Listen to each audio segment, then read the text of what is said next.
Coming up on Tech News Today, the FCC gets sort of catty with Google over the whole Street View Wi-Fi thing. Now, that thing's still going on. Well, it's done now. Also, new Nexuses or Nexi or something. One of them's coming to Sprint. And 4K is for suckers. Try 6K. All that and more coming up next. Netcasts you love. From people you trust. This is TWiT. Bandwidth for Tech News Today is provided by Cachefly at CACHEFLY.com.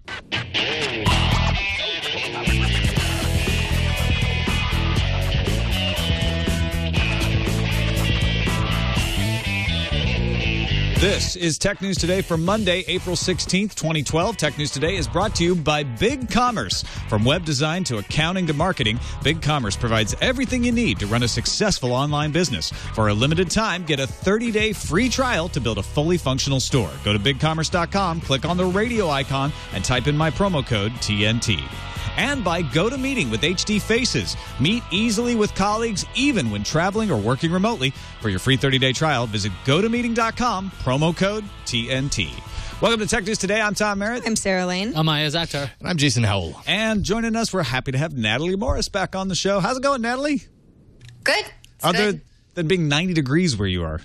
It's hot. It's hot here on the East Coast, yeah. It's crazy. That's crazy. It's not nearly that hot out here. Why did it get hot out there? It's crazy town, yeah. How is weather really different from anywhere? How is it not the same temperature all the way around the earth? That's so nuts. I don't understand. No, I just think of the East as being colder than here for some reason. Well, it should be. It's April. We're supposed to be getting springtime climates, but we don't have anything of the sort. So, who knows? Well, we have got some... Shall I start a global warming rant? Yes. No, I won't.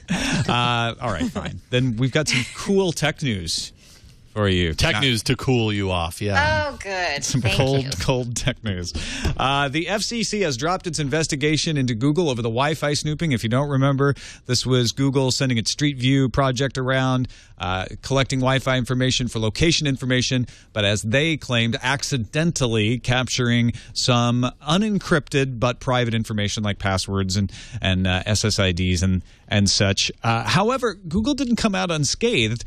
They got hit with a $25,000 fine for obstructing the investigation. Ooh, that's cold. Yeah, that's cold. There's some cold. That'll cool you off.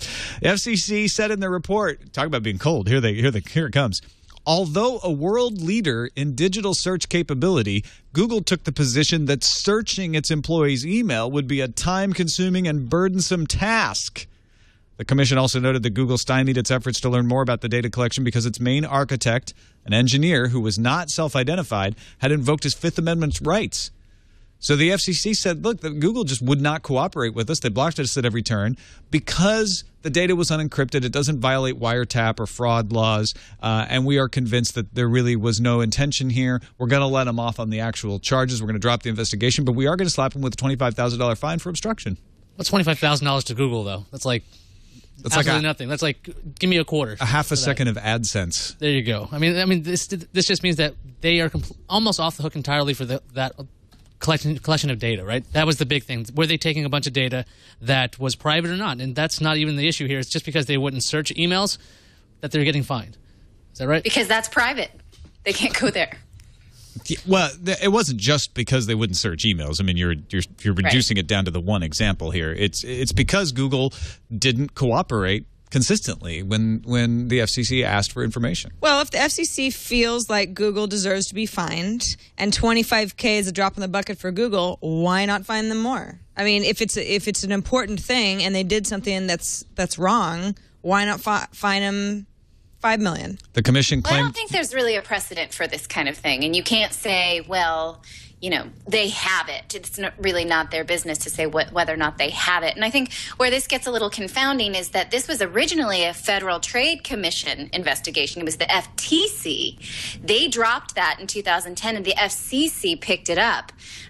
So the FTC found that this was just not really worth it. The FCC said, no, we're going to keep this going, and kept it going until they decided, well, okay, it's not an issue, but we don't like the way you've cooperated with us. So there must be some kind of, I don't know, formula for how you find someone like this. I don't think you can just say, I'm going to find you based on what I think you have in the bank, really. Yeah, they said for many months Google deliberately impeded the Bureau's investigation by failing to respond to requests for material information, and so they just slapped. This is a token fine. This is the FCC kind of, as they say, the world's biggest search engine couldn't search You're for going to pay email. us because we said so. FCC, Google said, as the FCC notes in the report, we provided all the materials the regulators felt they needed to conclude the investigation, and we were not found to have violated any laws. We disagree with the FCC's characterization of our cooperation. Of course they do. Why would they say anything else? But the upshot is this is one of the last investigations going on, and Google gets off pretty scot-free. They had to pay some fines in places like France for the actual collection of the Wi-Fi. So that's finally over. However, we got some good phone news today if you're on Sprint or if you're just a fan of Samsung phones. Yeah, Sprint is getting the Samsung Galaxy Nexus on April 22nd, and it's going to be way cheaper than Verizon. It's going to cost $200. Verizon sells the same phone for $300. It's going to run on Sprint's LTE network, which is still rolling out, but if you're in, Kankakee, Illinois, you can have it, and you can have LTE right now. But in June, that's going to be in Kansas City, Missouri, Dallas, San Antonio, Houston, Atlanta, and Baltimore. Now, this version of the Nexus will have Google Wallet, unlike the Verizon version, and it comes with $50 of credit. This is kind of a strange thing. When you activate the wallet, you get $10 immediately, and then $40 within 3 weeks. It'll have NFC, and pre-orders are starting today. Some people are wondering if you should wait or not because there's another phone coming out for their LTE network. That's the HTC Evo 4G. It's got a faster processor. It's slightly lighter. Costs about the same, but that has no release date. But at least you know when this thing is coming out. And it's $100 cheaper than Verizon, and you get 10 free bucks in your Google Wallet. Well, yeah, and it turns into $50 if you wait long enough. Well, I don't understand that. You get $10 immediately. I understand that it's like to incentivize you to use Google Wallet and tell your friends that it's awesome. But then why does the next $40 get rolled out over the rest of the month? Delayed gratification? I'm not really sure why. They don't want you to go too crazy. Make you keep using it? I guess so. No, it probably has to do with Sarbanes-Oxley laws and the way that they want to write it off in their books. It probably will cost them more to do $50 up front. No, that's a really good point. And this might not even be the latest, greatest Galaxy phone anyway, because Samsung announced that they're going to have an event on May 3rd in London at 7 o'clock local time, and everyone is expecting to see the Galaxy S3 because Samsung said, we're going to show you the next Galaxy device. Galaxy.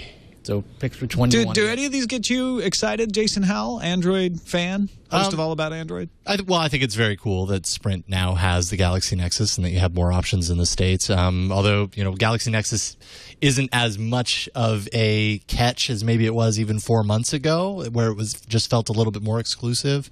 But that's great. The S3, absolutely. There's a lot of buzz around that. I mean, the S2 is such a success.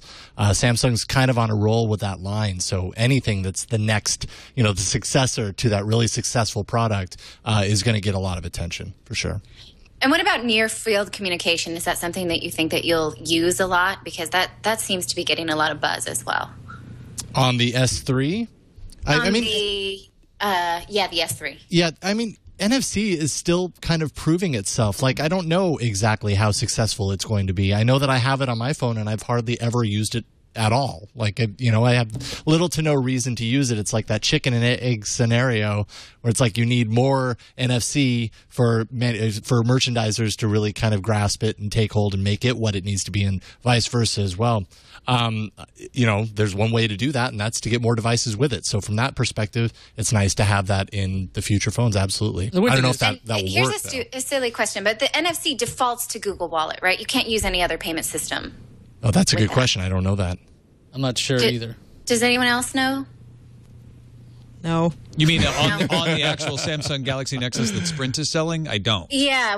But I do believe that has been the way it has been implemented in other phones, yeah. Okay. All right. One of the weird things about NFC is that it's been around for a while, actually, on your credit card. If you ever see that PayPass thing, like I didn't even realize I had it until the clerk noticed, oh, you can just tap your card. I'm like, why would I do that? I can just slide it. It's like, no, just try it. Tapping is easy. It's like, okay, that's not that big a difference, I guess. But I mean, I could see that this probably be very interesting that they actually have a fully integrated version of Wallet versus Verizon, which has been kind of dragging its feet with this. See, NFC thing doesn't make any sense to me. The geofencing that Square uses makes a lot more sense because I don't have to pull my phone out of my pocket and it works. Well, lately the new app upgrade has meant that it doesn't work. And you don't need to have an NFC or a particular technology-capable phone. It's just you networked. do it. Yeah. Right. You know what, though? If you want a phone that has NFC, which nobody is implementing, and LTE, which is only available in one city, it's coming to you this summer. You got to have Perfect it. phone. You got to have it. Let's move on to the Be the World first. Series of Intellectual Property Law. That's what we're calling it? I don't know. Somebody called it that. That's in what a the headline judge today. called it. Is that what the judge? Yeah, that's from the judge? It's Alsop. He's the Said one that this was the World Series? of IP cases. That's his quote. Judge, I'm afraid that means it's going to take a long time. it's going to go 7 games, maybe 9. Judge William Alsop presiding in the Northern California District Court. Oracle versus Google. They've tried to get him to settle over and over and over. It's probably the longest pretrial that I've ever seen. But they didn't settle, and they're going to court. They're in jury selection right now. They may even start the trial this afternoon. Oracle originally claimed about $1 billion is in compensation for Android violating intellectual property rights. Those estimates have dropped as the filings have flown to be around 35 million, depending on who's talking. The controversy is around Java. So Java is a programming language. It's actually free to use without a license. So you may wonder, well, what's the big deal then? Android's using it free. At issue is Android's use of the APIs, the Application Programming Interface. That allows you to take the programming language, write a program, and access other parts of the operating system. So there are 37 APIs which allow developers to write Java-compatible code. And then there's also 11 source code files that are under consideration here. Oracle alleges that 103,400 lines of its API specs appear on Android developers' website, and therefore those are under copyright. Google is violating those. There's also a couple of patent considerations here. And Dan Crow, CTO of Songkick, who used to work at Google, told the BBC, if Oracle wins the case and APIs are held to be copyrighted, then in theory, virtually every application on Android, Mac OS, Windows, iPhone, or any other platform has to be at least re-released under new license terms. Google's defense here is not that they aren't using the code. Google's arguing the programming languages are not copyrightable. They say a given set of statements or instructions may be protected, but the protection does not extend to the method of operation or system, the programming language by which they are understood by the computer, and therefore they're saying by extension APIs, without which you can't really make a decent program anymore. You'd have to reinvent the wheel every time. Java would be deaf, dumb, and blind without it, the lawyers said. And they have witnesses that are going to testify that developers expect APIs to be available when they program in the Java programming language. If Oracle wants a bunch of royalties for using the APIs, and if this was actually held to be copyrightable, wouldn't everybody else just immediately try to run away from Java, and then they would never get licensing fees anyway? Because at some point, obviously, there will be an interim period where you are stuck. Either if Oracle wins, you have to pay them some money while you rewrite what you're going to do. But wouldn't some kind of open standard have to come out of this? So basically an abandonment of Java at that point. But apparently there was some emails within Google where someone who was suggesting that they use Oracle's API also suggested they may have to pay for this for some other reason that I didn't really completely understand. So Google didn't, they weren't completely ignorant of the fact that this may be an issue. And I think I read somewhere today that Oracle wants up to $7 per phone sale, per Android phone, which would completely, cut into the profits. So I don't know if we can, it is a scary precedent, but I don't think we can say completely that Google didn't know that this was a possibility. Yeah, it may be that and Google may come out and admit that and say, yeah, okay, we thought it was a possibility, but we also thought we were right, and that we believe that APIs can't be copyrightable. So even if we thought Oracle might take us to court, we didn't necessarily think they would win. And the amount of money that is going to be bandied around in this case is not necessarily what will be charged in reality. So for the purposes of this case, Oracle may say they need $7 per phone because that increases the damage award that they might get if they win. In reality, they may go and negotiate a smaller amount. I wonder if there could be something that comes out of this as like a FRAND API. Sorry, this API is just in too much of widespread use that's furthering technology to the point where you can't then go back and ask all this money of these companies. One of the big things about this is the intellectual property that we're talking about, the rights here. We're talking about copyright, which has a much longer term than patents. Patents expire and they go into the public domain after a term of years. So even though everybody freaks out about patents, the thing is, in the long run, they're free to everybody. That's the point. But copyright is way, way, way stricter. You can hold on to that for a much longer period. And that's why Oracle's jumping to the copyright defense. So saying, look, we have copyrights on this because their patents are going to expire. Because I think these are from like 98. So in a couple of years, it's going to be completely free to anybody to use. But they can keep doing licensing fees if this was under copyright. Yeah, almost all the patents in the case have been declared invalid. There are only 2 remaining, one which has actually been preliminarily rejected by the U.S. Patent Office, and the other is not worth a whole lot of money. I think it's around $500,000, which in the scheme of things is a very small percentage here. So it's an interesting case to watch, especially for programmers, because if you know anything about programming and you do a lot of programming, you know how essential APIs have become to building things. And if all of a sudden the API that says, hey, I want to take my program and have it displayed on the screen is something you have to license, that makes building programs infinitely more complex. And I'm not saying that won't happen, but it changes the landscape of how things are created. And that's why Dan Crow from Songkick was saying, essentially programs may get yanked because people are afraid of the legal implications, and they'll definitely need to be re-released under every programming language, if this were the case, or almost every programming language, put it that way. All right, let's take a quick break and give a big thank you to our sponsor, BigCommerce. The internet has definitely changed how people do business, and getting access to potential customers is wide open. From across the street to around the world, developing a way to conduct business through e-commerce can sound complicated, and it can be expensive if you don't do it right. Unless you use BigCommerce. BigCommerce will give you everything you need to successfully and easily bring your business online. They'll do web design, set up purchasing features, payment options. They'll market your business online, go through those social media networks that you know are so important. It's easy. You don't need any technical skills. It helps, if you do, to know the value of what you're getting, but you don't have to do it yourself. You also get 24/7 customer support. So start it today. Don't wait. BigCommerce powers over $700 million in customer sales. Let it work for you. We're using it here in TWiT. Pretty impressed with how this stuff works. So we're asking you to try out with a special offer. So you got no excuses. Sign up for a limited time offer right now. 30-day free trial to get you started. Don't wait. Go to BigCommerce.com now. Click on the radio microphone at the upper right corner of the home page, and then type in my promo code TNT. That's BigCommerce.com. Click the mic and type TNT. Do it now. We thank BigCommerce for their support of Tech News Today. Onward to web freedom. Google's Sergey Brin told The Guardian paper that the internet is beset on all sides by the inequities of the selfish and the tyranny of evil men. Oh, wait, no, that's Jules from Pulp Fiction. What Sergey Brin said was very powerful forces that have lined up against the open internet on all sides around the world threaten innovation. He said we couldn't make Google in this climate today that we have. He cited governments, obviously China. Google's not very happy with China. Iran.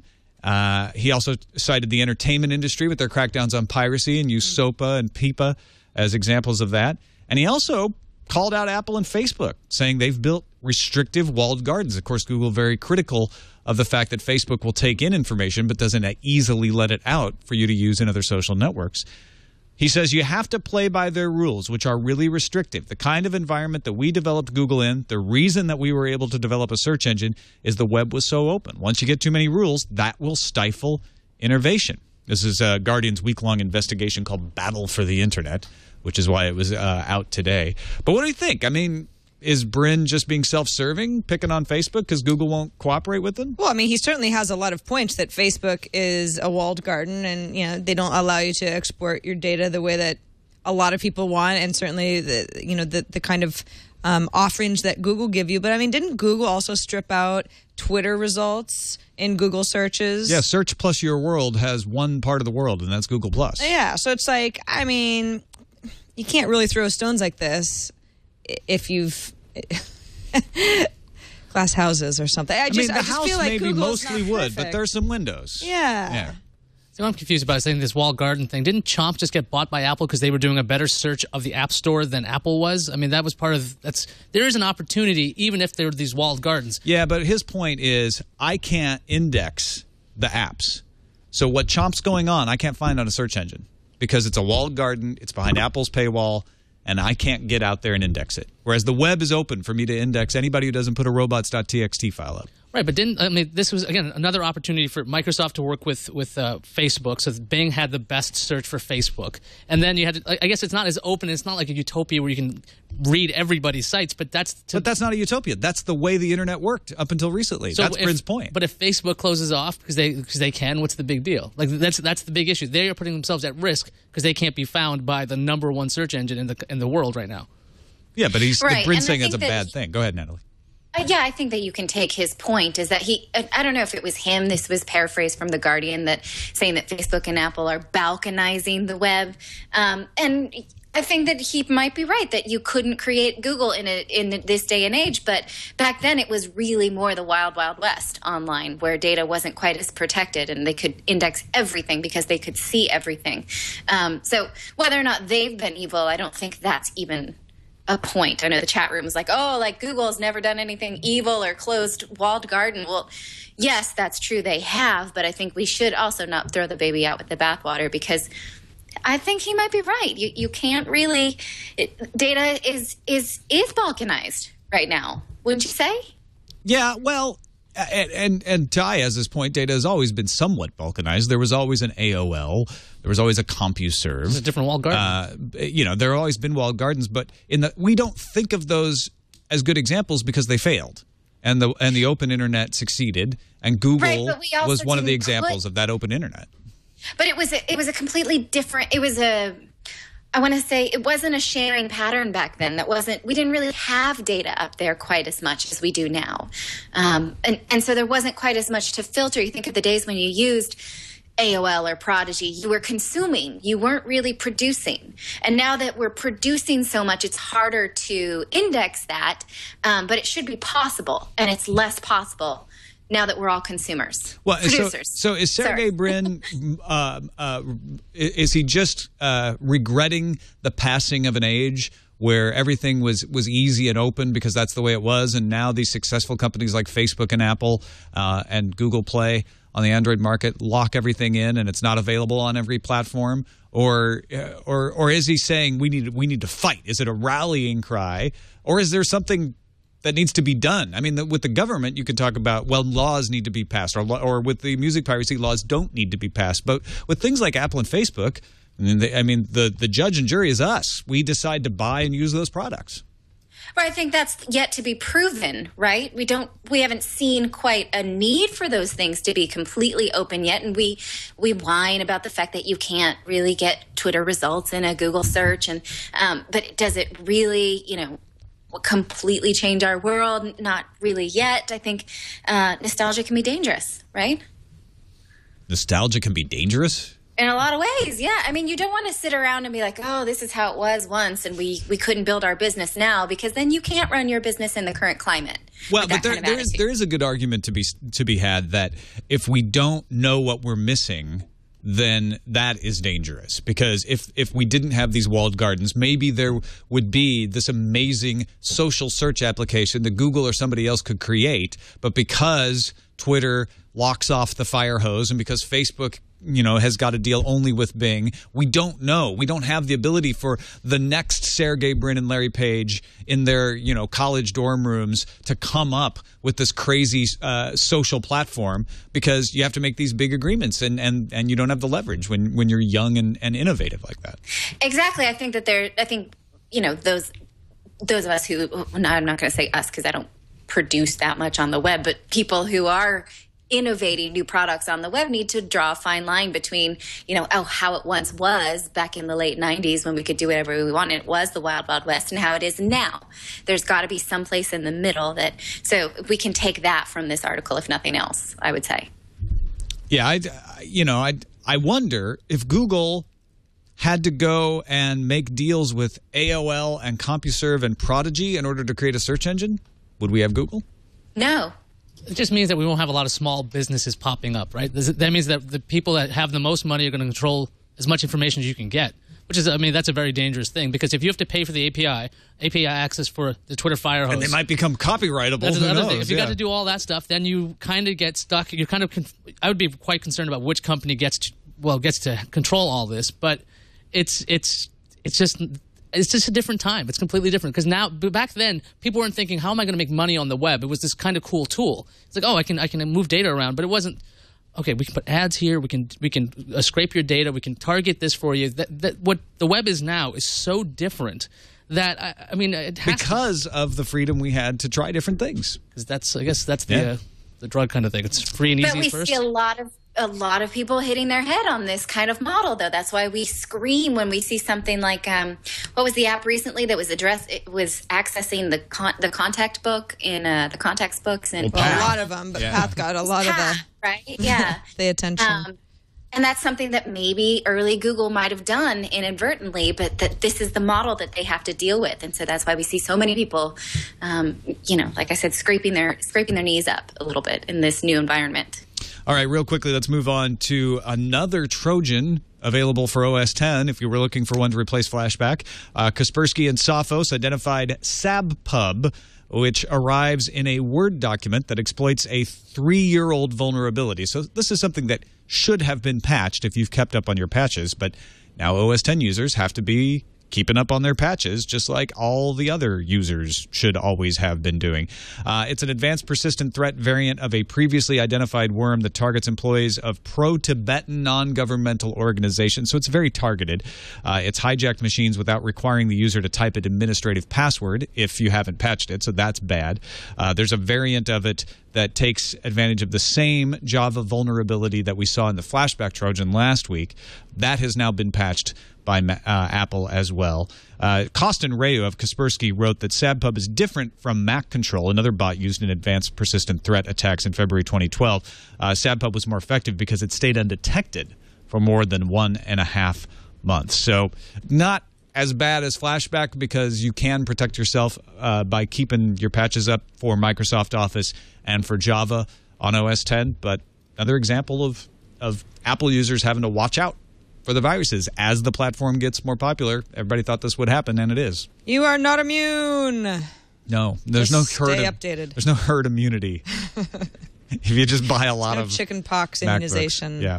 Let's finish up with some fun news, actually. This is coming out of NAB. Alex Lindsay was covering some of this stuff earlier on our special NAB coverage. NAB, the National Association of Broadcasters. Leo Laporte out there with a bunch of TWiT folks, and some cool new cameras being announced. Very cool. This is the big annual show in Vegas where, it's a lot of like prosumer, really high-end digital equipment. One of the big announcements comes from Red. They've announced details on the Red laser projector and Red Ray player. And this is at least 3 years in the making. At NAB back in 2009, Red had showed off some footage at a party, at an industry party, kind of hinting at a $1,000-ish device called Red Ray that could play 4K video off standard DVDs, and it's real. The Red Ray player can play 4K video up to 120 frames per second. Has 4 HDMI 1.4 video outputs. HDMI 1.4 handles 4K, plus a 1.4 audio output for a 7.1 system, HDMI out. It can download 4K video to an internal hard drive. See ya, Blu-ray. Yeah. It can also ingest video from external media, has tablet control, etc. The Red Ray laser projector can then display that 4K video. It can handle 3D for passive glasses, also up to 120 frames per second. Can display onto up to a 15-foot screen, although it is scalable to something like a really big theater screen. Says that the lasers will last 25,000 hours. It's going to be under $10,000 and will be out later this year. Mm-hmm. Okay, so That's only not all, $10,000. Nice. Yeah, but you know what isn't cool? What?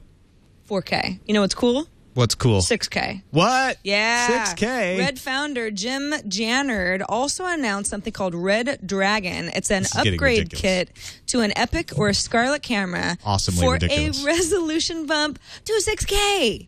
at 85 frames per second or 5K at 120 frames per second. Janard says the sensor is a little bit bigger than the Mysterium X. That's the sensor on the Red One that arrived in 2010, but it has smaller pixel size. Most of current lenses will also work with the kit. Epic camera owners can get this later this year for around $6,000. No word on what the price would be for Scarlett cams, and they say it won't even come out to at least 2013, but 4K is almost obsolete. Now, Alex Lindsay was asking, I think it might have been Janard. I didn't see the beginning of the interview. Why do we want more Ks? And he said future proofing. He's like, look, if you ask somebody who shot in 16 millimeter before 70 millimeter became available, would you like to have shot in 70 millimeter? Of course they would have said yes, because now we know the advantages of 70 millimeter. Sure. It's like when 4K first came out, a lot of people didn't understand what they would do with it, but people figured it out. And now everybody wants to shoot in 4K because they're figuring out what that greater capacity can do. It's not just about making the picture higher resolution. It's about the things you can do with the video. And he pointed out you could take still pictures with this as well. That too. Well, not only that, and for lower price points than we've ever seen before. Yeah. And a company might say, affordable. 4K sounds great, but we just don't, we don't have that kind of coin. Again, large Hollywood studios, not as much of an issue, but this puts people who have a lot of creativity, but maybe not as much of a budget on the same playing field for something like a big budget Hollywood production. Also, coming out of NAB, and we talked about this a little bit last week, Canon has officially unveiled the EOS 1D-C. That's a DSLR camera that can record 4K video. It's also a still camera. It's a 19.1 megapixel, full frame, CMOS sensor. ISO goes up to over 25,000, so it's great in low light, both for still images and motion. 15 grand. Then we've got the Cinema EOS C500. That's an EF mount lens, and then the Cinema EOS C500 PL. That's PL mount lens. PL is used a lot more in kind of Hollywood standard cameras. High-end 4K camcorders. Both can output uncompressed raw video. Price expected somewhere above the 16,000 price tag of the EOS C300. I always want to say EOS. EOS for you to say. Oh, hey. The C300, which a lot of people mumbled and grumbled, only handled 1080p. So pretty much Canon's like, hey, we're 4K all the way. You want a still camera that does video, or you want to go straight video? We've got a few cameras to satisfy These you. are still pro-level cameras. Folks aren't going to buy this to take the baby picture. Natalie's not going to buy unless this just 15 grand is a nice Christmas present. I mean, for most people, this is totally priced outside of our range. Unless you're Natalie Morris, of course. No, we don't have anything of the sort for.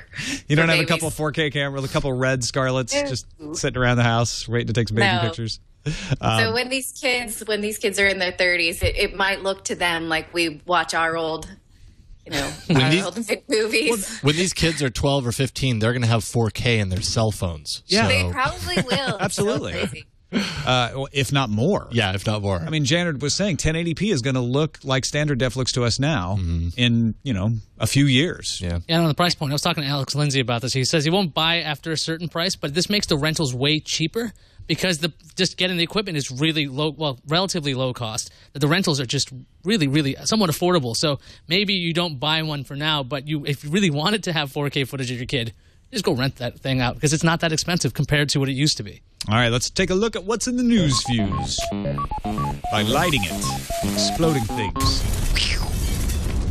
According to a new Pew Internet project, 1 in 5 adults don't use the Internet. What? So How? they're not watching us right now. Roughly half of those adults say they stay offline because they don't think the Internet is relevant to them. The majority of them haven't used the Internet before either, but mobile devices apparently making inroads even with those people. Nokia, I need you to sit down. Uh-oh. I've got some pretty bad news for you. What is it? I think this is going to sting. Moody has downgraded your debt grade close to junk status. Yes, Nokia's credit rating was just one step above non-investment grade. Moody's cites that Nokia's 35% fall in revenue in its first quarter is the culprit. I'm sorry, Nokia, but you have a chance. Make it back. I wish I knew something Scandinavian to say to that. Yeah, hurdy-gurdy. Pay You're your bills. finished? How about that? No. Crying has no accent. Onto Path. Everyone's talking about Path's valuation after the Instagram acquisition, and today, All Things D reports some numbers related to a $40 million round of Series B funding. What does all that mean? Well, Path was valued at $250 million.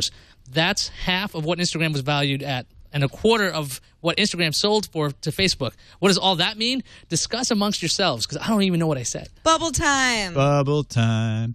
Also time to take a trip down to the rumor mill. Hey, I haven't heard a good iPad mini rumor lately. Oh, wait, there's one. Kotaku translated a Chinese portal site NetEase and says that 6 million units of the iPad mini will be ready for launch in the third quarter. The tablet will cost somewhere between $250 and $300, according to the NetEase site. And NetEase says the mini is set to combat the upcoming Windows 8 tablets. Actually, we're going to stay at the rumor mill a little bit longer. We're going to have a picnic here, actually. The Next Web reports that they've got a draft release from a partner about Google's upcoming Google Drive service. Allegedly, the service will launch next week, likely on Tuesday or Wednesday, with 5 gigabytes of free storage at drive.google.com. The release also reportedly says Google Drive will work in desktop folders on both Mac and Windows machines. Crysis fans, get happy. EA announced Crysis 3 is coming to the Xbox 360, PS3, and PC in spring 2013. A trailer for the game will launch next week, and you can pre-order Crysis 3 Hunter Edition at Origin right now for $60. The Hunter Edition gives players access to a new signature bow and more. Remember on Friday we talked about CISPA or KISPA or whatever you want to call it, CISPA. Co-sponsor Dutch Rupersberger of Maryland has tried to clear up what the act is intended to go after in terms of intellectual property. He says, quote, I am not talking about MP3 files or movies or music. I am talking about billions of dollars that American companies spend on research and development every year. EFF analyst Rebecca Jeschke calls the bill broad enough to go beyond China. The ACLU wants the act limited to information gathered related only to cyber threats. More leaks from the Microsoft Office cloud are clouding the picture of the leaky rain of, where are you going? Metaphors. I'm just trying to, not working. Clouds and bursts. Yeah. Wet. Rafael Rivera showed us a leaked video. Okay, I'm really done now. That shows a cloud-centric version of Microsoft Office, dubbed Office 15. The software is available to selected testers with a public beta promised for summertime. The marketing video promises that Office will go wherever you go, thanks to centralized Office sign-in process that keeps documents online and in the cloud. There's got to be something with cloud and leaks, though. You're right. Leaky cloud? Maybe better than leaky gut. Yeah. Their ads will make more sense. To the cloud, yeah, we actually have something the there. Olestra of WordPress. Never mind. Oh, boy. Reed Hastings is upset about Comcast's on-demand Xbox app not counting against your bandwidth cap. The CEO of Netflix took to Facebook Sunday to rail against the exemption. He used the example of watching an episode of Saturday Night Live, which eats a gig of a data cap if you watch it on Hulu, but not if you watch it on the Xfinity app. The same, quote, the same device, the same IP address, the same Wi-Fi, the same internet connection, but totally different cap treatment.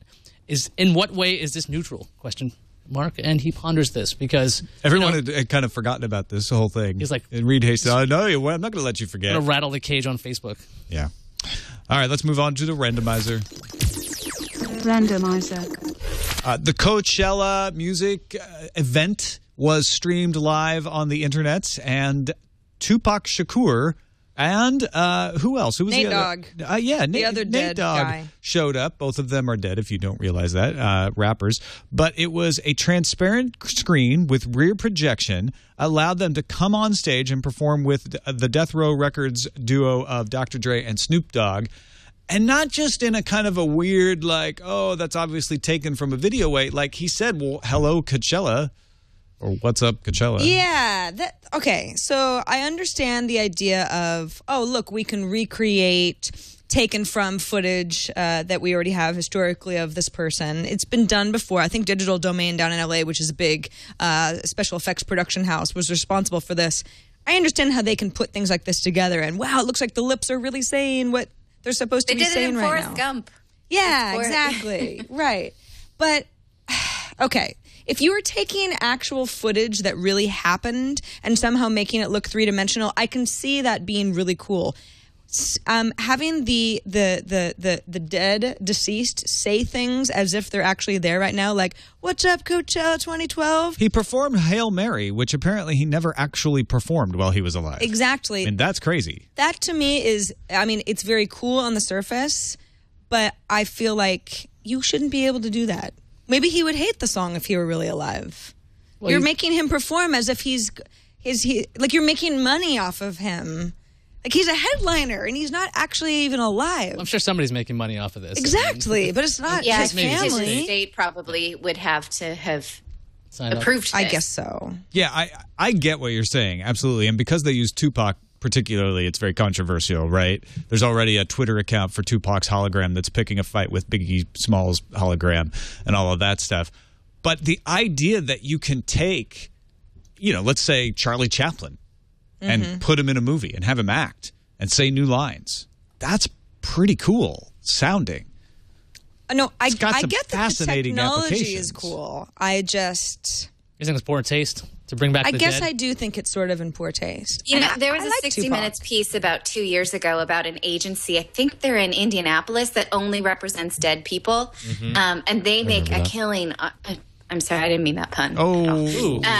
I really didn't when I said it. But they make a lot of money on Elvis, on Marilyn, on James Dean.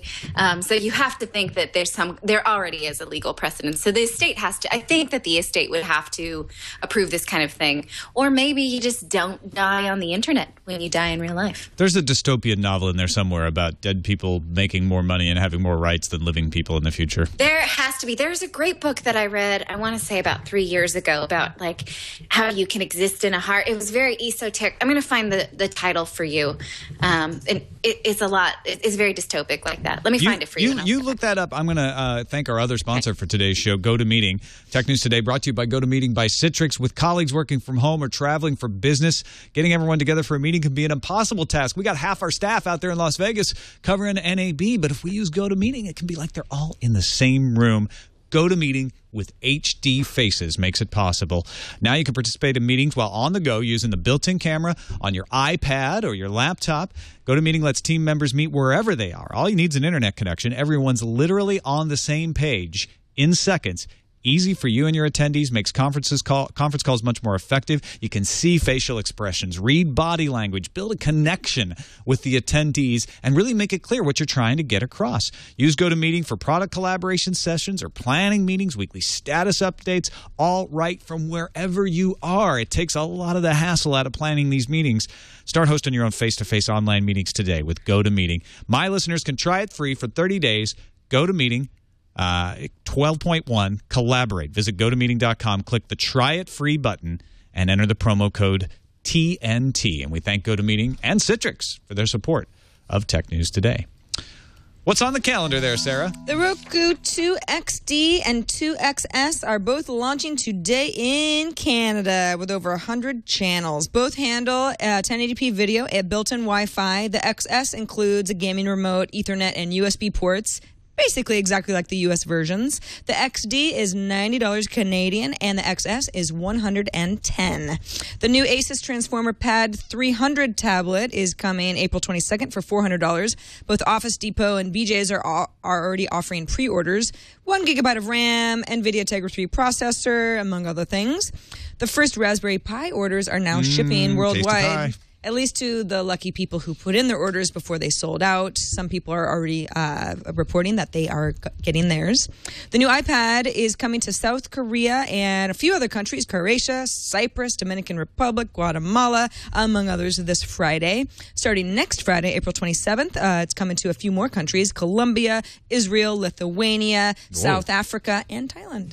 And Montenegro. And that too. Wow. I know, I feel bad now. Why not? Why don't I say India? Or Estonia, or Panama, I'm sorry. or Uruguay. It's Don't forget Uruguay. I would never forget Uruguay. Paraguay, that's different. They're just never mind. All right. Don't forget them either. Basically, the new iPad is going to be available all over the world. Let's check what's incoming. Incoming message.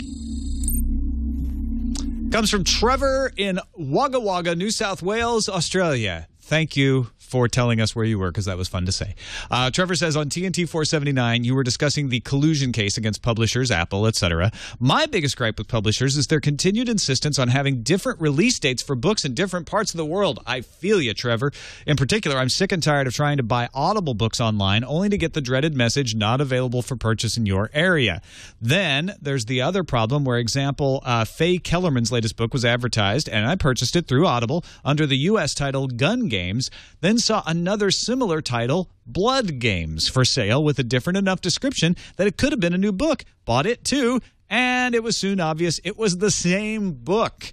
and Audible quickly refunded my credit/money. I don't understand why ebooks or any books need this protection in this day and age. Why are they insisting on killing trees? And he's right. If a book comes out in the UK, for instance, Alistair Reynolds' Blue Remembered Earth, came out in the UK in January, not coming out in the US until this summer. I wanted to read the book. I went to Amazon. I ordered a paper edition of the book and had it shipped over from the UK for a couple extra dollars than it would have cost me when it came out, and I was able to read it.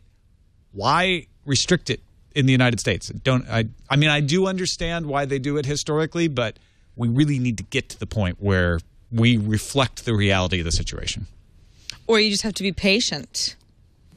No, that's not a very good solution. You know what? That's the problem. I'm actually sympathetic to that argument of like, you know what? Stop your whining. Do you have to read the book? Happen. Wait until the summer or pay the extra to get it shipped, right?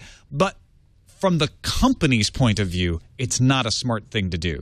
First of all, you are upsetting your audience because they aren't patient. Is that how you properly market something? It's like, let's go out and let's tell our audience to be patient and wait for us. That's not a good way to get sales. Well, it's like in the old days, though, you didn't even know when the books were coming out. It's the fact that information is so free, and then you go, oh, that's already out over there. I should be able to get it here. But a long time ago, it would be like, when did that movie get released over there? When did that book get released? That was not something that was common knowledge, at least when I was growing up.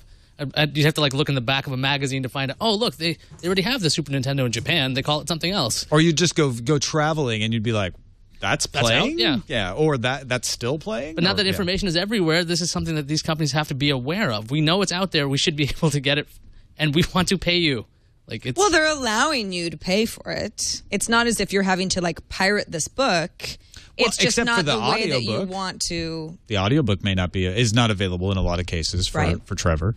And then the title changes. I understand that more, which is something that is acceptable, say, you know, Me and My Fanny Pack here in the United States. You're not going to name that book that in the UK because it means something totally different. Or like Austin Powers, The Spy Who Shagged Me. Yeah, I'm not sure how we end up getting around that. Harry Potter and the Sorcerer's Stone, Harry Potter and the Philosopher's Stone. That doesn't cause confusion, but they changed it for the different audiences. Yeah. Humanity. Oh, well, we might as well just call it quits and go back to the caves. But I found the book I was just going to ask you, Natalie, did you found the name of the book?